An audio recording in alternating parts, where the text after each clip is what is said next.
வடபகத்தூர் அப்படிங்கிற ஒரு இடத்துக்கு அப்படியே மெதுவா வந்தோம். போர்டை பார்த்தோன்னா 600 ரூபா தான் போட்டிருக்குது. சரி 600 ரூபா தானே கறி அப்படின்னு சொல்லிட்டு உள்ள வந்து அவரை பார்த்தேன். சரி ஒரு இன்டர்வியூ பண்ணிக்கலாம் அப்படின்னு சொல்லிட்டு இந்த வீடியோ பண்ணியிருக்கேன். வணக்கங்க. வணக்கண்ணா, சொல்லுங்க. உங்க பேருங்க? அண்ணா, நம்ம பேர் லோகநாதன். சரிங்க. மற்ற கடைகளுக்கும் நம்ம கடைக்கு என்ன வித்தியாசங்க? அண்ணா, மற்ற கடைக்கு நம்ம கடைக்கு என்ன வித்தியாசம்னா, ரொம்ப குட்டியா இருப்பாங்க. நம்மளுக்கு தரமான ஆடுங்க. கொஞ்சம் முத்தலுங்க.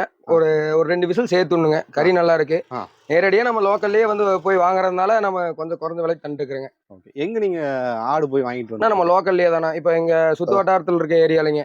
எங்க ஊர் ஆத்திக்குட்டைங்க. ஆத்திக்குட்டிலேருந்து அந்த லோக்கல் ஆலாங்குட்டை, செங்கப்பள்ளி, ஒட்டமல்ல அந்த மாதிரி இடத்துல வாங்கிக்கிறேங்க ஆடு. சந்தை பக்கம் போறது இல்லைங்கண்ணா. லோக்கல்லே வாங்குறதுனால கொஞ்சம் ரேட்டு கம்மியாக தர முடியுதுங்க. எப்படி மற்ற இடத்துல 800 ரூபா வரைக்கும் கொடுத்துட்டு இருக்காங்க, நம்ம கிட்ட வந்து? ஆனா அவங்க வியாபாரி கிட்ட இருக்கலாங்க, சந்தையில வாங்கலாங்க. இல்ல அவங்களுக்கு எப்படி விற்கிறாங்களோ அதை அவங்க விற்கிறாங்க. நம்ம தனியா நம்ம சொந்த கடை வச்சிருக்காங்க. ஆடு நம்மளுக்கு ஒரு 400-500 ஆடு இருக்குதுங்க. அதனால அதுலயும் வேணா பிடிச்சி எடுத்துக்குவாங்க. கொஞ்சம் வேக்காடு தருவாங்க, அவ்வளவுதான். ஆனா கறி சுத்தமா இருக்கு. கறி நல்லா இருக்கு. நல்லா இருக்கு. நல்லா இருக்கு. குழம்பு நல்லா டேஸ்ட் வருங்க.